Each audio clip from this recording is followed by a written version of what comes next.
Doctors at St. Mary's Medical Center told billionaire Charles Whitmore that his only son had just 1 month left to live. No hope, no treatment left. Just a countdown to goodbye. Those words didn't sound real when they were first spoken, more like a cruel mistake, but it was real. And when everyone else gave up, only one person refused to stop trying, their quiet maid, Clara James, the woman who had cared for the boy as if he were her own. What she did next would not only shock the entire medical team, it would change Ethan's life forever and leave Charles in tears. Before we continue, don't forget to subscribe to the channel, like the video, and comment where you're watching from. When Ethan Whitmore was just 6 years old, everything changed. They had just come back from a family trip to the coast. Ethan had been complaining about pain in his legs. Nothing alarming at first. Maybe muscle strain, maybe growing pains. But within weeks his energy began to fade. He stopped running through the halls, stopped laughing as much, and bruises began to appear where there'd been no injury at all. At first, Charles dismissed it as exhaustion, the kind kids bounce back from. But the day Ethan fainted while brushing his teeth, everything changed. One hospital visit turned into 3. One test became dozens. Each doctor's face grew heavier. Finally, a man in a white coat walked into a cold, sterile room and told Charles that his son had an extremely rare and aggressive form of cancer. Charles couldn't hear half of what came next. His vision blurred. His hands trembled. The world went silent except for the echo of those words. Aggressive, terminal, limited research. His wife Evelyn had passed away years ago, and now fate was preparing to take his son too. Ethan didn't understand. He was too young. All he knew was that hospitals became his new playground, that nurses with soft voices kept poking needles into his tiny arms. Every day Charles tried to stay strong, but every night he sat in the car outside St. Mary's, gripping the steering wheel, trying not to scream. Treatment began immediately. Chemotherapy first. A brutal, endless cycle of sickness and hope. Charles remembered holding Ethan's hand as his boy vomited into a paper bag, his skin turning pale, lips dry. Ethan never cried. Not once, but Charles did. Not in front of him, never in front of him, but in every hallway, every empty elevator, every late-night bathroom mirror.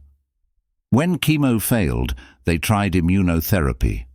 When that didn't work, experimental trials. Every flight, every doctor, every whisper of a possible miracle. Charles was there. He drained accounts, called specialists across continents, spent nights reading medical journals he couldn't understand. But every call ended the same way. "We're sorry, Mr. Whitmore. The cancer is resistant." When doctors finally told him Ethan had 3 months left, he couldn't breathe. How do you tell a 6-year-old boy he won't see another Christmas? He didn't, he pretended. He smiled. He brought Ethan's favorite books to the hospital and read to him every night. Ethan loved stories, heroes, magic, brave people who always won. Sometimes Charles made up new ones. Sometimes Clara, the maid who had quietly become the soul of the Whitmore estate, joined them, sitting beside Ethan and humming softly while Charles read. Ethan's hospital room soon became a second home. Toys by the bedside, a small bookshelf, drawings taped on the walls. Even their dog was allowed in once, tail wagging as Ethan laughed weakly for the first time in weeks. But as the days went on, laughter faded again. The beeping machines, the scent of disinfectant, the nurse's gentle pity, they all became background noise to grief. Charles's world shrank to a single sound: Ethan's breathing. Each inhale felt like a countdown, each exhale like a prayer. Some nights, after Ethan fell asleep, Charles sat on the edge of the bed, brushing the boy's hair back, memorizing every small detail, the freckles, the eyelashes, the fragile rhythm of his chest. He didn't know if tomorrow would still hold him. Ethan never asked, "Am I going to die?" But Charles could feel the question hiding behind his eyes. Sometimes the boy would whisper things like, "If I go somewhere far away, will you come with me?" And Charles would force a smile, pretending not to understand, because the truth would break them both.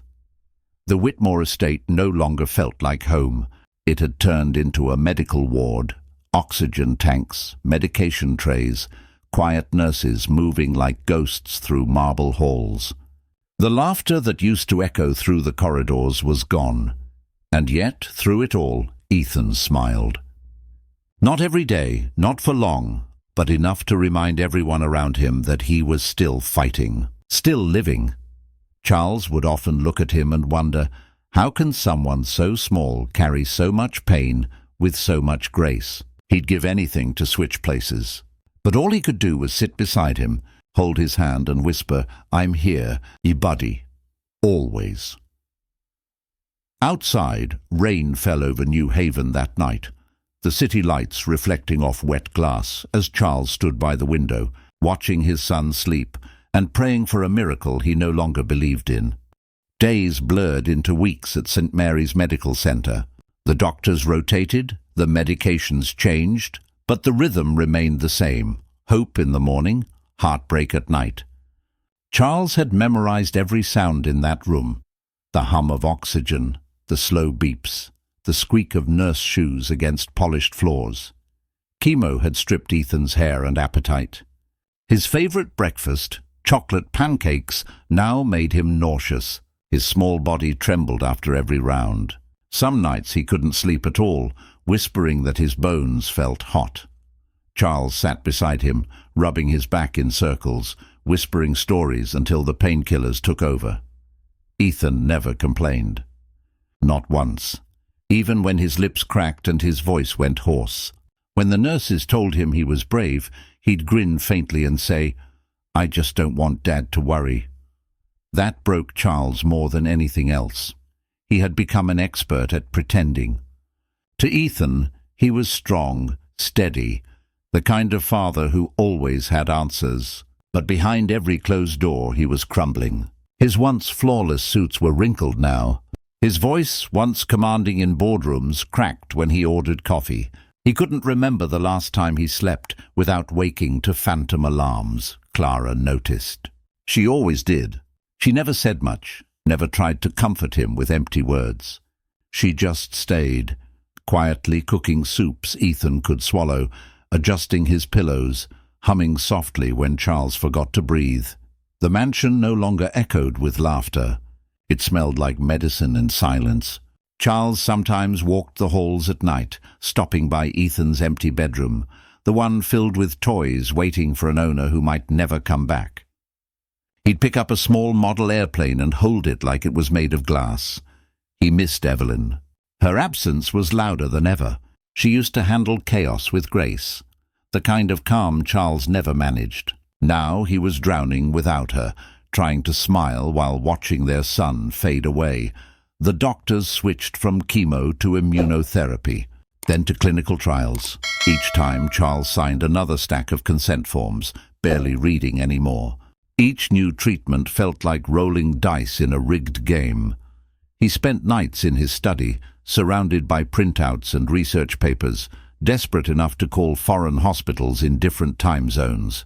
He wired donations, begged strangers, promised anything if they'd just help his boy. But every answer was the same. "We're sorry, Mr. Whitmore. There's nothing else we can do." When the last call ended, Charles sat in the dark, gripping the phone like a lifeline. He didn't cry this time. He just sat there, silent, hollow, staring at the family photo on his desk. Evelyn was smiling in it. Ethan was on her lap. And he wondered what she'd say if she could see him now, a man who'd built empires but couldn't save his child. After the doctors finally said Ethan had only weeks left, Charles didn't tell anyone. Not even Clara. He just went home, walked into Ethan's room, and stood there for hours, memorizing everything, the way sunlight fell through the curtains, the faint scent of the child's shampoo still clinging to the sheets. When Ethan asked one evening, "Dad, are we still going to go to the beach again someday?" Charles froze. His voice broke as he said, "Yes, buddy, someday." Then he turned away so the boy wouldn't see the tears. Ethan began to tire faster. He slept more. The nurses moved his treatment to a private suite, bringing his favorite books and toys. Clara brought in soft blankets from home, the blue one Evelyn had knit years ago. The room became a strange mix of hospital and childhood. IV stands beside teddy bears, pill bottles beside storybooks, and in that quiet chaos, a strange peace settled. Charles began counting time differently, not in days, but in moments. A good day was when Ethan could stay awake long enough to finish a story. A bad day was when he couldn't open his eyes. He tried to keep things light. He played soft jazz on a speaker, told jokes badly enough that Ethan laughed just to be polite. Clara joined in sometimes, making small crafts out of colored paper, anything to keep the air warm and alive. But as the weeks passed, Charles could see it, the slow fade. Ethan's hands thinner, his skin colder, his breath shallower. Every tiny cough felt like a thunderclap in Charles's chest. Still, Ethan smiled. "Dad," he'd say, voice barely above a whisper, "it's okay. You don't have to be sad every day." Charles swallowed the lump in his throat and said, "I'm not sad, champ. Just proud." He wasn't lying. Proud was the only word big enough for what he felt. Pride in a boy who faced the unthinkable with a courage men twice his age couldn't match. Clara was there through all of it, steady, silent, devoted. Sometimes Charles would find her sitting by Ethan's bedside long after he'd fallen asleep, one hand resting on the child's blanket, eyes red but calm. He never interrupted. He knew she prayed in those moments, not loudly, not desperately, but in a quiet, personal way. The night before Ethan's condition worsened again, Charles stepped outside the hospital for air. The rain had stopped, and the city lights glimmered like fractured hope across the puddles. He looked up at the hospital windows, one of which belonged to his son. For a moment, it looked like a candle flickering behind glass, and he thought, if only I could keep that light alive just a little longer. When he went back inside, Clara was reading softly beside Ethan, her voice barely audible. Ethan's eyes were half open, his fingers weakly curled around hers. Charles stood there, unseen, and realized something. She wasn't just helping him survive. She was helping him live, and for the first time in months, Charles whispered a prayer, not for miracles, not for cures, just for time. The days that followed were quieter, slower, like the world itself was tiptoeing around Ethan's room. Every morning the nurses came in gently, checking the IV drips, taking notes, whispering to each other in soft voices as if the air could shatter. Charles had started sleeping in the chair beside Ethan's bed. He didn't even go home anymore. Clara would bring him clean shirts from the Whitmore estate, folded and smelling faintly of detergent and lemon. She kept everything running in silence, meals, medicine schedules, laundry, without ever asking for rest. And then, one morning, something unexpected happened. Ethan, lying pale and still beneath his blanket, looked up and said, "Dad, can I have a birthday party?" Charles froze. Of all the things he thought his son might say, that wasn't on the list. A party? Now? The doctors had said he might not even make it that far. But Ethan's eyes were serious. He wasn't joking. "Please," he said, "I just want one more." Charles swallowed hard. "Of course you can." And that single yes changed everything. Suddenly, there was movement, hope disguised as planning. Clara jumped in immediately, as if she'd been waiting for something to pour her energy into. She spoke with the hospital staff, organized decorations, made lists on notepads. The nurses joined in, smiling for the first time in weeks. Everyone wanted to help. Charles sat with Ethan, letting him choose the theme. The boy didn't even hesitate. "Superheroes," he said, his small grin almost glowing. Red and blue, like Spider-Man and Superman. He wanted balloons, music, cake, and his friends from Brightwood Elementary. Clara wrote it all down. Her hands were steady, her voice calm, but her eyes glistened when she turned away. That night she stayed late, hanging colourful paper cutouts in Ethan's room while he slept. The walls that once felt sterile began to look alive again, bits of red, blue and gold shining beneath the fluorescent light. She even taped up a banner that said, "You're our hero." Charles stood in the doorway watching her work. "You don't have to do all this," he whispered. She turned, wiping dust from her hands. "I know," she said softly, "but I want to." The next few days were the most life-filled the hospital had seen in months. Nurses and janitors passed through the hallway carrying balloons, trays of cupcakes and decorations. Some even wore superhero pins on their scrubs. The atmosphere changed. There was laughter again. Small, cautious but real, and Ethan was radiant. For the first time in weeks, his cheeks had color. He spent hours talking about who might come, what kind of cake he wanted, chocolate or strawberry or both. He decided on both. "A half and half," he said seriously, "because I can't choose sides." Charles laughed. He hadn't done that in a long time. Even the doctors noticed the difference. Dr. Hayes said, "It's incredible what hope can do for a child's body." Charles didn't answer. He was afraid if he spoke, he'd break down. Clara became the silent force behind it all. She arranged with the nurses to bring in Ethan's classmates. She spoke with Mrs. Thompson, the principal at Brightwood Elementary, who immediately agreed to help. Soon, handmade cards from children began arriving in envelopes decorated with crayon hearts and superhero doodles. Ethan's face lit up each time he opened one. "They still remember me," he whispered. One morning, Nurse Kelly brought in frosting samples for Ethan to taste. Chocolate, strawberry, vanilla. Ethan tried them all, his eyes wide like he was tasting magic. The nurses laughed softly, snapping photos on their phones. They said they hadn't seen him this happy in months. As Charles watched, a bittersweet ache filled him. The laughter, the joy. It was beautiful, but it also hurt. Because behind every balloon, behind every laugh, he knew the truth.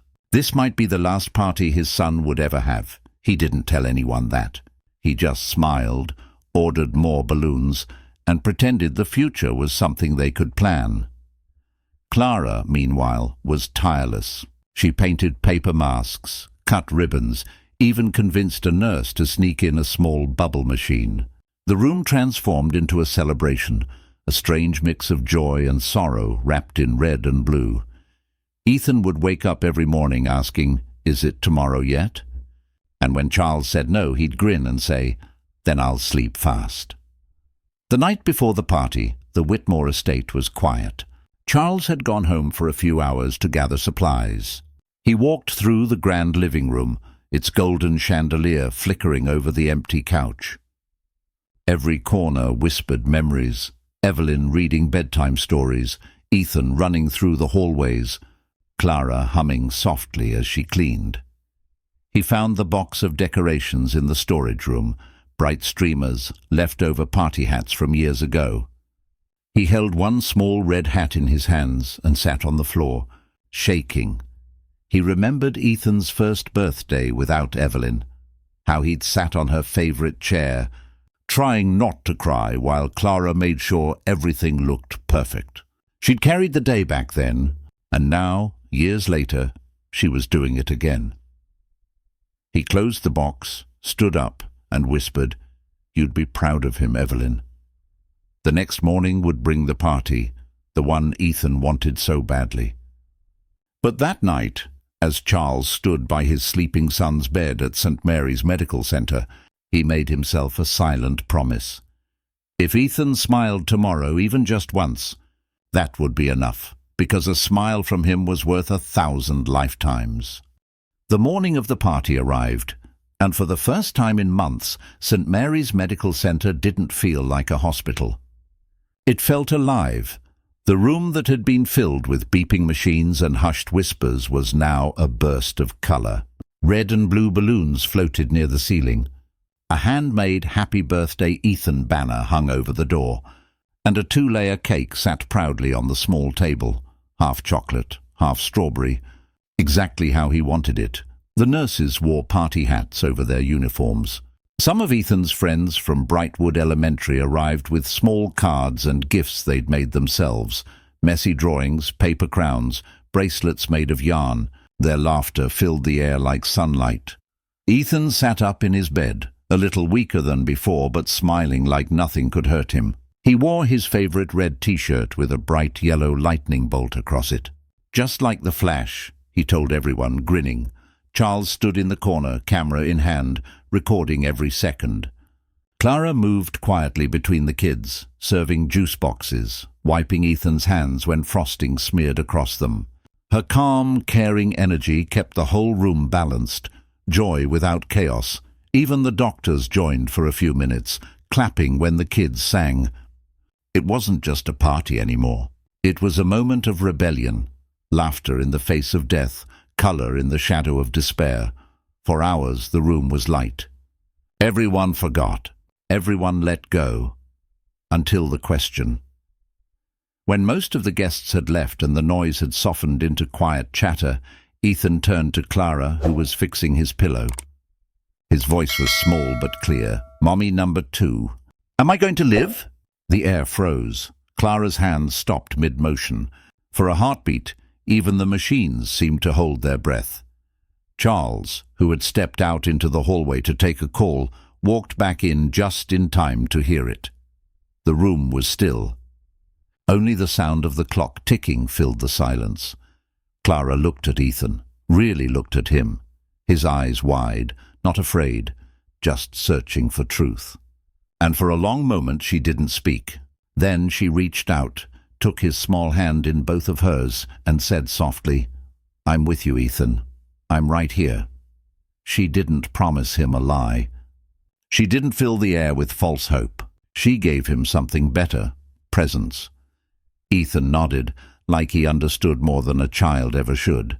Then he smiled faintly and said, "Okay." Charles stood frozen by the doorway. That single question hit harder than every diagnosis, every hospital bill, every sleepless night. It was the question no one had dared to say aloud. Am I going to live? He had been trying to outrun it for months, burying himself in tasks, pretending, planning, distracting himself with money and movement. But hearing his son ask it out loud shattered the illusion completely. The rest of the evening carried on, but differently. The laughter turned softer, the smiles gentler. No one mentioned what had been said, but everyone felt it. The nurses smiled through glassy eyes.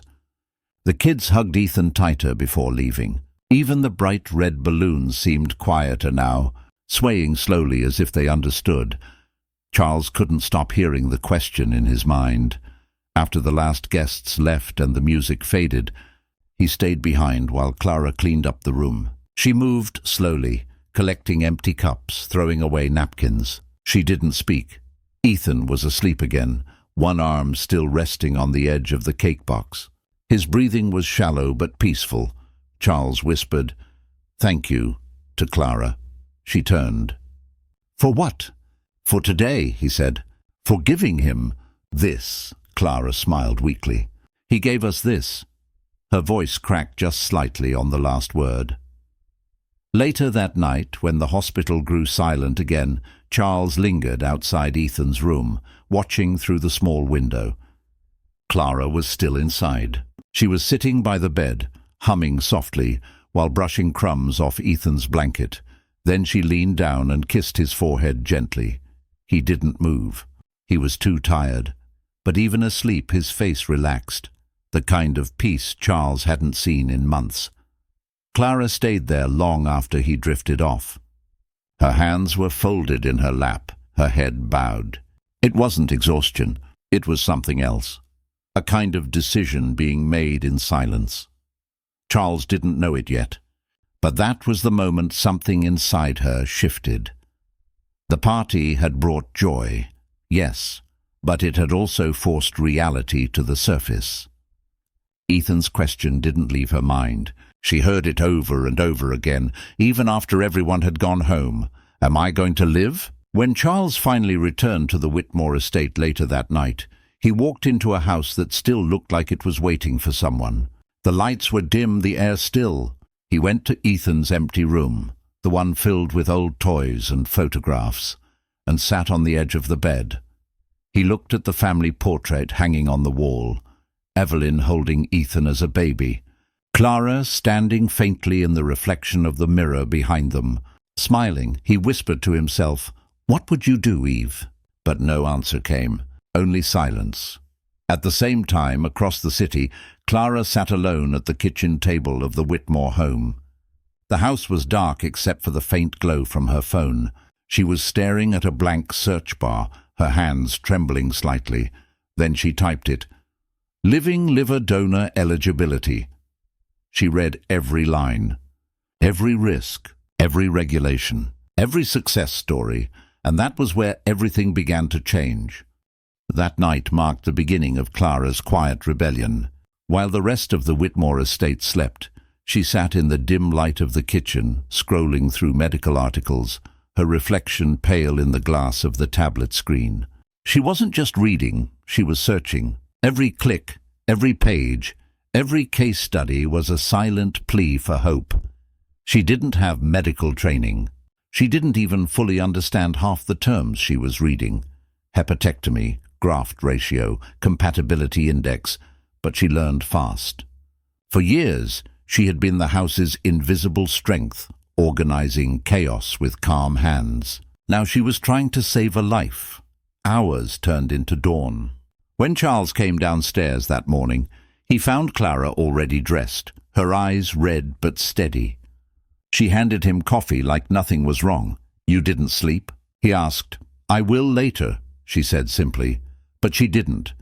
Over the next few days, Clara kept her secret. While caring for Ethan, she memorized his medical details, blood type, weight, diagnosis, every number that mattered.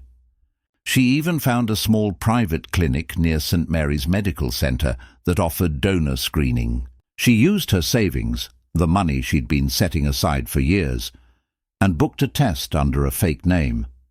When she left that morning, she told Charles she was going to pick up supplies. She didn't look nervous. She looked determined. The clinic was small, tucked between office buildings.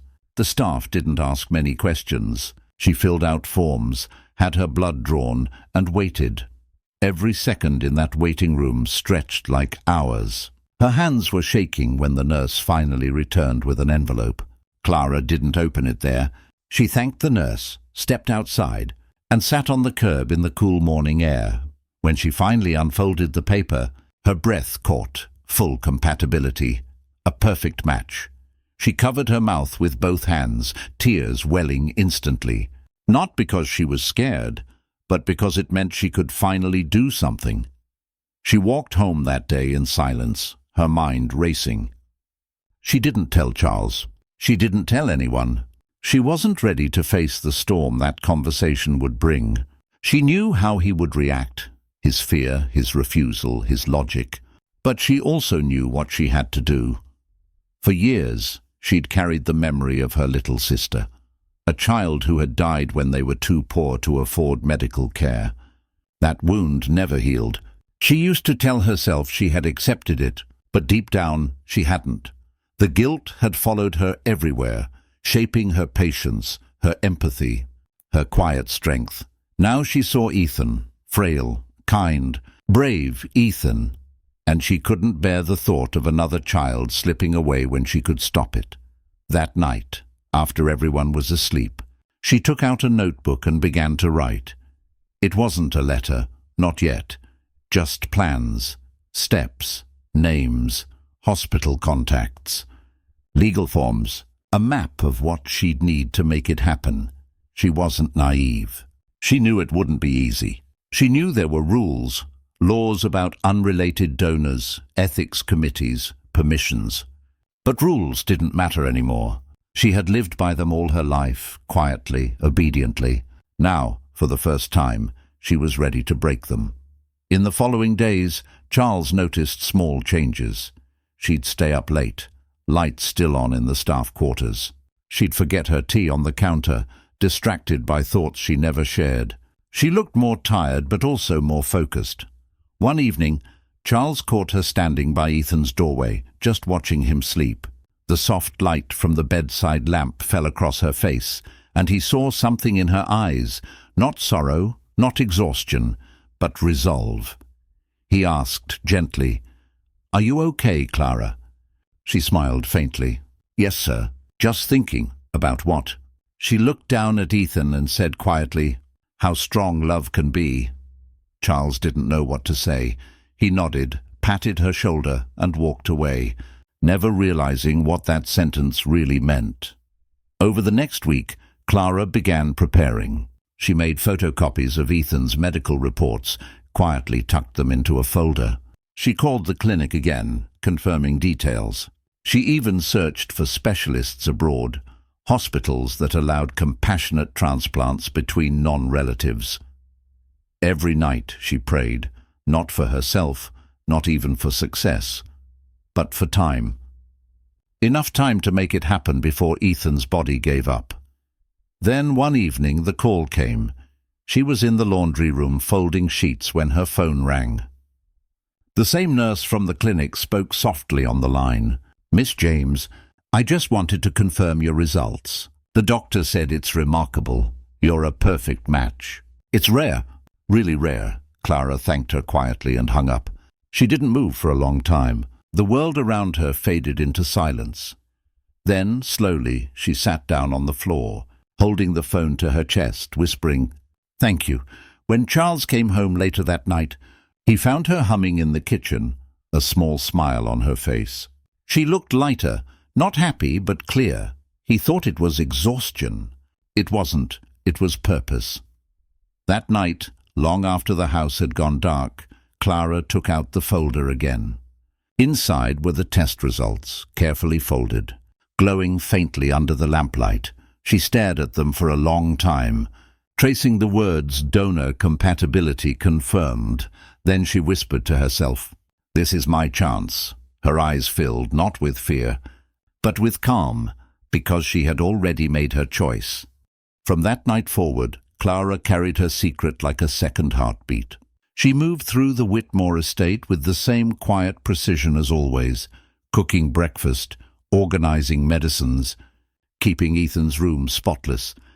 But something had shifted behind her calm eyes. She had a plan. She knew Charles Whitmore would never approve it.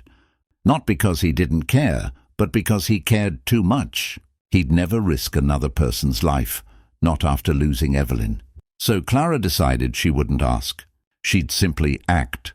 Her days were spent by Ethan's side, feeding him soup when he was too weak to lift a spoon, singing softly when the pain made him cry in silence. But her nights belonged to research and preparation. She stayed up until dawn, reading through legal documents, donor requirements, and international procedures. She watched testimonials of patients who'd survived against all odds. She highlighted every phrase that mattered: compassionate approval, emergency exception, independent consent. Every morning, when Charles thanked her for her dedication, she only smiled and said, "He's family." And in her heart, she meant it. A week later, she visited St. Mary's Medical Center again, this time alone. She went straight to the transplant department and asked to speak with Dr. Hayes. She showed him her test results, her compatibility proof, her ID. She told him everything, except Charles's name. Dr. Hayes listened quietly, scanning the papers. "You're not related to the patient?" he asked. "No, sir," she replied, voice steady. "But I've raised him since he was 3. He calls me Mommy number 2. He sighed, folding his hands. "I understand, Miss James, but regulations prohibit non-family donations unless approved by the Ethics Committee. And even then, it's a long process. Weeks, maybe months." Clara's chest tightened. "He doesn't have weeks." "I'm sorry," he said softly. "But there's nothing I can authorize." She nodded politely, thanked him, and walked out of his office with the same calm she'd entered with. But inside she was breaking. She sat in her car outside the hospital for a long time, gripping the steering wheel until her knuckles turned white. She'd come so far, and now bureaucracy was telling her to stand still while a child died. That night, when Charles asked if she was all right, she smiled. "Just tired," she said. He believed her, but later, when everyone was asleep, she sat at the kitchen table again, this time with purpose sharper than ever. She opened her laptop, typed "International hospitals accepting non-relative donors," and hit search. Dozens of results appeared. Most were out of reach, too expensive, too slow, too far. But one caught her eye. Riverside International Hospital. They specialized in complex pediatric transplants. Their lead surgeon had pioneered a method for partial liver donations. The more she read, the more she knew. This was it. She spent the next 3 nights writing an email. It wasn't perfect, but it was honest. She explained who she was, who Ethan was, what the doctors had said, and what she was willing to do. She attached her medical results, her compatibility proof, and ended with one sentence that carried all her truth. "I couldn't save my sister. Please let me save this child." When she finally clicked send, she exhaled deeply, as if releasing months of held breath. Then she waited. 3 days later, the reply came. A doctor named Dr. Isaac Miller responded personally. He said he had read her email 3 times. He told her he understood her pain more than anyone, because he'd once lost his own daughter waiting for a donor who never came, and then he wrote the words that would change everything. "I'll take the case." Clara read that line over and over again. Tears blurred the screen. Dr. Miller promised to handle the operation quietly, under compassionate grounds. He said his team would manage the logistics and confidentiality if she could get Ethan there safely. It didn't matter that it was risky, that it might cost her everything. It only mattered that it was possible, for the first time in months. Clara let herself cry, not from despair, but from relief. When she finally wiped her tears, she whispered, "Thank you," into the stillness of the kitchen. The following morning, she acted like nothing had happened. She cooked breakfast, changed Ethan's sheets, and hummed softly as she ironed Charles's shirt. But inside she was already planning. She contacted a trusted nurse from St. Mary's, someone who had cared for Ethan from the start. A woman named Nurse Kelly. Clara didn't tell her everything, only enough that there was a private consultation coming up, and that she needed help arranging safe travel for Ethan. Kelly hesitated at first, but eventually agreed. "If it helps him, I'll do whatever it takes," she said. That night, Clara packed a small suitcase, a few clothes, Ethan's favorite storybook, her documents, and the folded note she'd written weeks ago. The one she never thought she'd need. "If I don't wake up, know that Mommy said yes." She placed it inside the front pocket, right next to the compatibility papers. Her reflection in the mirror looked calm, but her eyes were filled with quiet fire. Tomorrow she would begin the hardest journey of her life, and she wasn't afraid. Not anymore. The morning air over New Haven was cold and still when Clara set her plan in motion. She moved through the Whitmore estate quietly, every step deliberate, every breath controlled.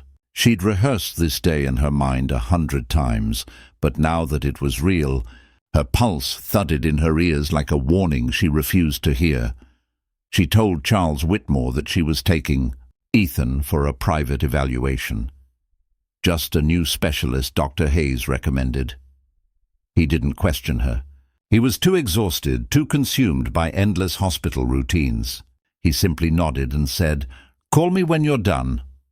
Clara smiled faintly. Of course. She dressed Ethan warmly, in his favorite red hoodie and soft slippers, then packed his toys and medicines.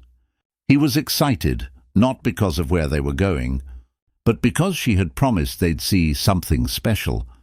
When the car arrived, Nurse Kelly was already in the front seat, her expression tight but trusting. They didn't take an ambulance. Clara knew that would raise suspicion. Just a simple black sedan, quiet, unmarked.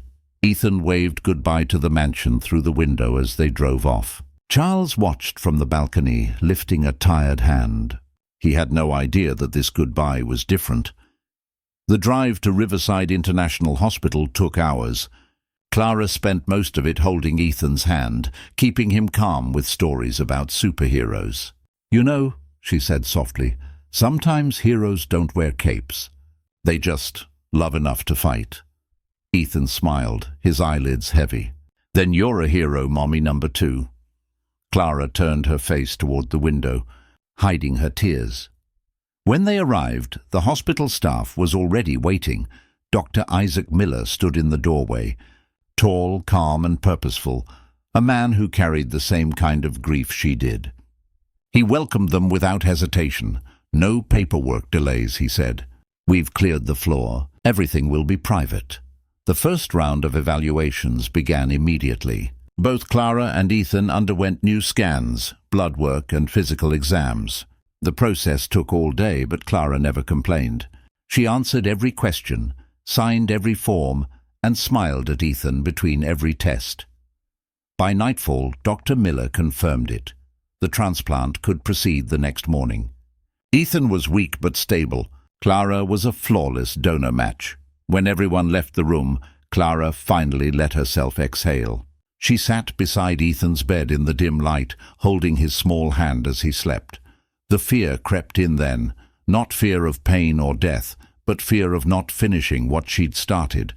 She looked at him, his chest rising and falling slowly, and whispered, "You're going to live, sweetheart. I promise." She didn't sleep that night.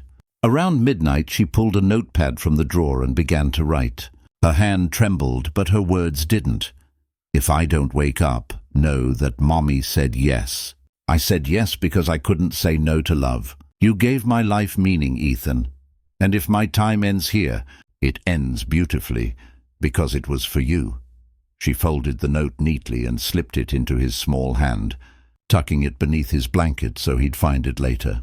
Then she kissed his forehead, whispering a prayer. At dawn, the nurses came in to prepare for surgery. Ethan was still half asleep, unaware of what was about to happen. Clara helped them change his gown, brushed his hair, and smiled through tears that refused to fall. When they wheeled him toward the surgical wing, she walked beside his stretcher, holding his hand tightly. "Where are we going?" he asked sleepily. "Just another checkup," she said softly. "I'll see you soon." He nodded, smiling faintly. "Okay." They reached a hallway where the path split, one corridor leading to Ethan's operating room, the other to hers. A nurse paused, waiting for her cue to take him away. Clara leaned down, kissed Ethan's cheek and whispered, "You're my favorite story, baby." He giggled softly, not understanding. "I know." And then they were separated. As she walked into her prep room, the sterile air felt strangely peaceful. She wasn't scared anymore.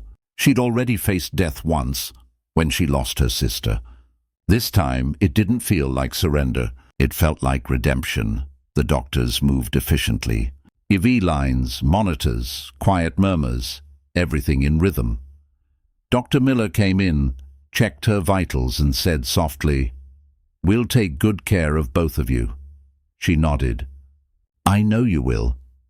As the anesthesia began to flow through her veins, her last thoughts were of Ethan, his laugh, his small hands, his stubborn courage. Then everything faded to white. Hours later, across the ocean, Charles Whitmore's phone rang in the middle of a business meeting.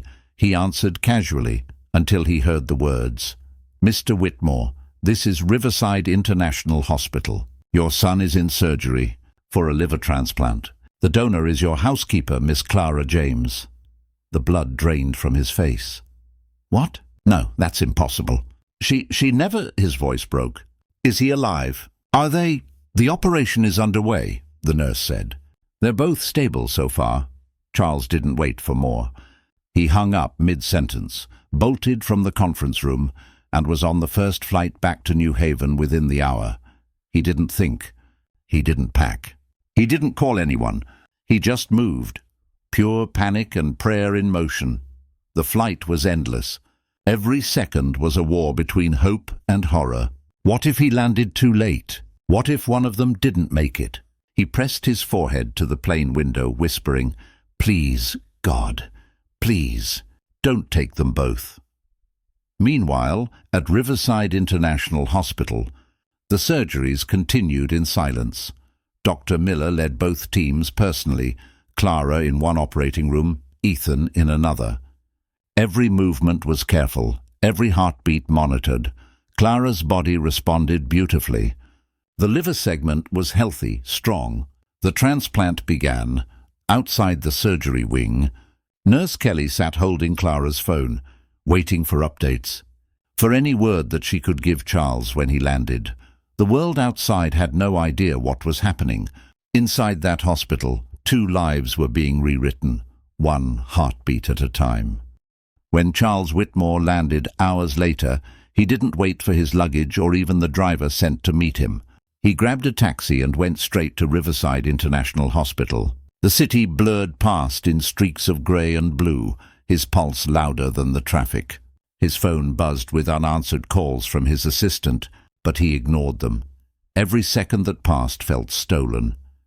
By the time he burst through the hospital doors, his shirt was untucked, his tie hanging loose, his breath ragged. He didn't look like the man who had built an empire. He looked like a father begging time to slow down. The receptionist recognized his name instantly and guided him to the restricted wing. "They're both in surgery," she said softly. Charles stopped. His throat burned. "Both?" "Yes, sir. They've been under for several hours. The doctor says things are steady." He didn't respond. He just nodded numbly and followed the nurse down a sterile hallway. Every beep, every click, every echo felt amplified. When they reached the observation window, the nurse gestured silently toward 2 separate rooms, side by side. Through the glass, Charles saw them, Ethan, tiny, fragile, surrounded by machines that dwarfed his body. Clara, still, pale, draped in surgical linen, her vitals glowing steadily on a monitor. He pressed a trembling hand against the glass. "Oh, God," he whispered. He didn't cry loudly. He didn't collapse. The tears came quietly, the kind of grief that didn't ask permission. He stood there for hours, not moving, not speaking, while the surgery continued inside. Dr. Isaac Miller led both teams with a precision born from pain and purpose. Every motion was deliberate, every order calm. His voice never rose above a whisper. He knew what was at stake. Not just a boy's life, but the legacy of a woman who had chosen love over fear. When the transplant was complete, the operating room lights dimmed slightly. Nurses moved quickly, sealing incisions, checking vitals, adjusting oxygen levels. Dr. Miller exhaled for the first time in 8 hours. "It's done," he said softly. "Both are stable." In the waiting room, Nurse Kelly placed a hand on Charles's shoulder. "They made it," she said. "Both of them." For the first time in days, Charles's legs gave out. He sat down hard, buried his face in his hands and whispered, "Thank you." He wasn't sure who he was thanking, God, Clara, or the universe that had somehow spared them both. Hours later, when he was finally allowed in, he walked into Ethan's room first. The boy lay motionless, tubes and monitors everywhere. But he was breathing, slow, steady, alive. Charles touched his hand gently, afraid he might break him. "You did it, champ," he whispered. Then he turned and entered the next room. Clara lay there, motionless, pale as snow, her heartbeat steady but faint. A folded note sat on the nightstand beside her bed. Charles picked it up with shaking hands and unfolded it slowly.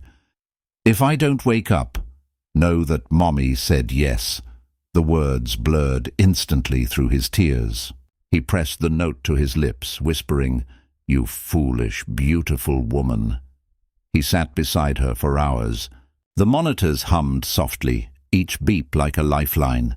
The hospital hallway outside was quiet now, the storm of activity replaced by stillness. When dawn arrived, light filtered through the blinds, washing the room in pale gold. Charles hadn't slept. He just sat there holding Clara's hand, whispering the same words over and over. "Thank you. Please come back. Please. 3 days passed. Ethan woke up first. Charles was there, slumped in the chair beside his bed, when he heard a small voice say, "Dad!" He jolted upright. Ethan's eyes were open, unfocused at first, then clear. "Hey, buddy," Charles said, voice breaking. "You're okay. You're safe." Ethan blinked, looked around, then asked in a whisper, "Where's Mommy number 2? Charles froze. He wanted to lie to buy time, but the truth rose in his throat before he could stop it. "She's resting," he said gently. She did something very brave to help you." Ethan smiled faintly. "That sounds like her." Every morning after that he asked the same thing. "Did she wake up yet?" And every time Charles answered, "Not yet." Days turned into a quiet rhythm of healing. Ethan grew stronger. His cheeks regained color. The doctors said his body was accepting the transplant beautifully. Even Dr. Miller admitted, "His progress is beyond expectation." The story spread quietly through the hospital. Nurses whispered it to each other in hallways. Doctors stopped by just to check on the boy from the miracle transplant. One brought him a stuffed bear. Another taped a hand-drawn heart on his wall. For the first time, the ICU didn't feel heavy. It felt hopeful. Charles divided his time between both rooms. He'd read to Ethan during the day, then sit beside Clara at night, sometimes reading the same stories aloud in case she could hear. He told her about Ethan's recovery, the first meal he finished. The first time he laughed again.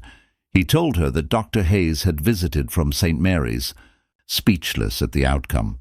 He told her how everyone in the hospital was talking about her, calling her the woman who gave her heart and her liver to a boy who wasn't even her own.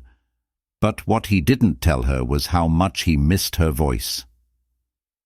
One night, he fell asleep beside her, still holding her hand. The note lay folded in his pocket, and somewhere between midnight and dawn, Clara's fingers twitched. The sun had just started rising when Nurse Kelly burst into the corridor, her face glowing with disbelief. "She's awake," she whispered to Charles, who was half asleep in the waiting chair outside Clara's room. He was on his feet before she even finished the sentence. He rushed in, and there she was, Clara, pale, weak, but awake. Her eyes were open, blinking against the morning light that spilled through the blinds. The machine still hummed beside her, steady and rhythmic, and sitting in the chair next to her bed was Ethan, small, smiling, alive. He had snuck in early, against every rule. The nurses had tried to stop him, but he'd begged. He wanted to see her first. When Clara saw him, her lips parted, trembling. She stared for a long moment, as if her mind was still catching up with reality. And then Ethan said softly, "Mommy number 2, I'm alive." The words hit her like light breaking through darkness. Her tears came instantly, raw, unstoppable. She reached for him, her hands shaking as she touched his face. "You're here," she whispered. "You're really here." Ethan giggled through his own tears. "You did it, didn't you? You fixed me." Clara couldn't speak. She just nodded, her face collapsing into joy and exhaustion. She pulled him close, their foreheads touching. The nurses stopped moving. Even the doctors standing by the door went still. There was something sacred about the sight. A boy reborn and a woman resurrected in the same room. Charles stood in the doorway, his throat tight, watching everything. He didn't want to interrupt. He didn't want to breathe too loudly and break the moment. When Ethan finally sat back, Clara looked past him and saw Charles. Her smile widened faintly. "You came," she whispered. "I never left," he said. He walked to her side and knelt down. "You scared me to death," she managed a weak laugh. "You're welcome." He reached into his pocket, pulled out her note, and placed it in her palm. "Next time," he said softly, "don't write goodbyes." Her eyes glistened. "It wasn't goodbye," she whispered. "It was a promise." Dr. Miller entered then, his expression softer than usual. "I think we can all agree," he said quietly, "that this is a miracle." But the miracles weren't over yet. Later that afternoon, when they ran Ethan's new tests, the results stunned everyone. His liver was functioning perfectly. His immune response, once uncontrollable, had stabilized. His latest scans showed something even more shocking. The cancer was in remission. Charles stared at the report in disbelief. "You mean?" Dr. Miller nodded. "The new liver changed everything. His body is responding to treatment again. It's not just working, it's winning." Clara's eyes filled with tears all over again. She reached for Ethan's hand, squeezing it gently. "You see?" she whispered. "You told me you'd be okay." Ethan smiled, sleepy but radiant. "I told you, Mommy number 2. I'm tough." Charles turned away for a moment, his face buried in his hands. For the first time in years, his tears weren't from pain. They were from relief. When he looked back, Clara was watching him. Her face said everything. No pride, no drama, just quiet peace. She had done what no one else could. In the days that followed, word of their story spread beyond the hospital walls. A nurse posted a short message online. A woman donated part of her liver to the boy she raised. Both survived. Within hours, the story went viral. Headlines flooded the internet. The maid who became a mother. Love beyond blood. A miracle at Riverside. News outlets called. Journalists emailed. Television crews showed up outside Riverside International Hospital. Everyone wanted an interview, a photograph, a statement, but Clara refused them all. When a nurse asked why, she simply said, "I didn't do it for the world to see. I did it because love asked me to." She spent her recovery beside Ethan, attending his physical therapy sessions, cheering when he took his first few steps without help. The boy who once couldn't stand for more than a minute now laughed as he walked slowly across the room, waving to the nurses who clapped for him. Dr. Miller called it unprecedented recovery. He wasn't wrong, but to Charles, it wasn't science. It was grace. The world might have seen a medical miracle. He saw Clara, a woman who had faced every obstacle and still chosen love, even when it demanded her life. As Ethan healed, the hospital halls changed. Laughter replaced silence. Patients who'd once avoided eye contact now smiled at strangers. Nurses came to work with lighter hearts. Clara's act had become something larger, a ripple of hope that touched everyone it reached. One evening, Charles found her sitting by the window, the sunset pouring gold across her face. "Do you ever regret it?" he asked quietly. Clara smiled faintly. "No," she said. "It's strange, isn't it? I thought I was giving something away. But I feel fuller." He nodded, his chest tight.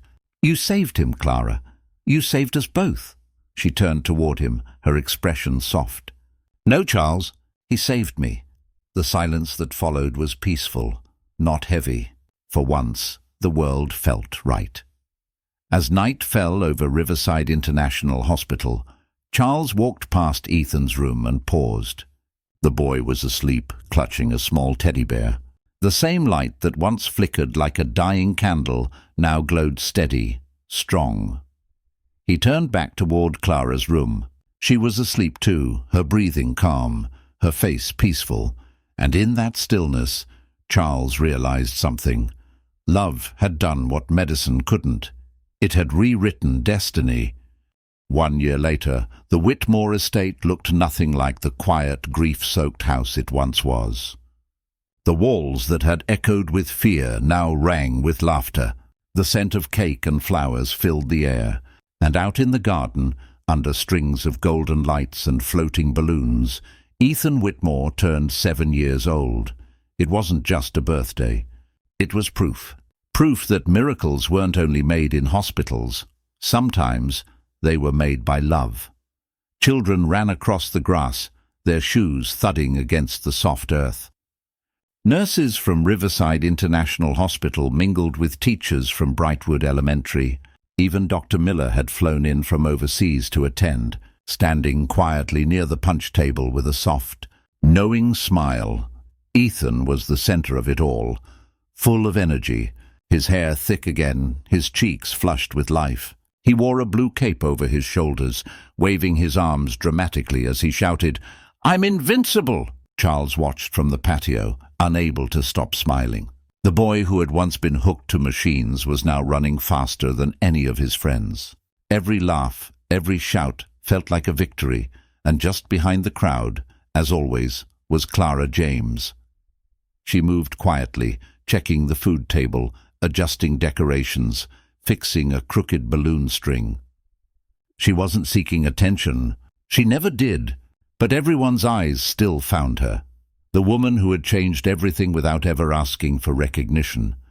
When someone approached her with a camera, asking for an interview, she smiled politely and said, "The story already has its ending. Let it stay beautiful." Instead of fame, she chose peace. Charles joined her as the sun began to set, the sky painted in shades of amber and pink. "You've outdone yourself again," he said. She shrugged lightly. "It's all him.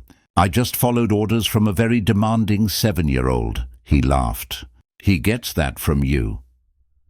For a while they stood in silence, watching Ethan run circles around the garden, cape fluttering behind him. The sound of laughter carried across the lawn, bright, real, alive. Clara's eyes softened. "Do you remember what he asked me last year?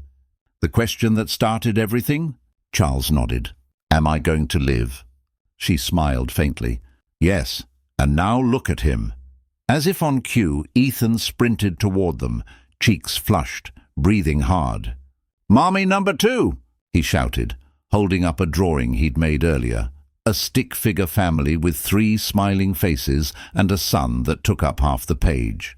"That's you, Dad, and me," he explained proudly. "We're superheroes." Clara took the drawing, smiling so wide it hurt. "We sure are," she said softly.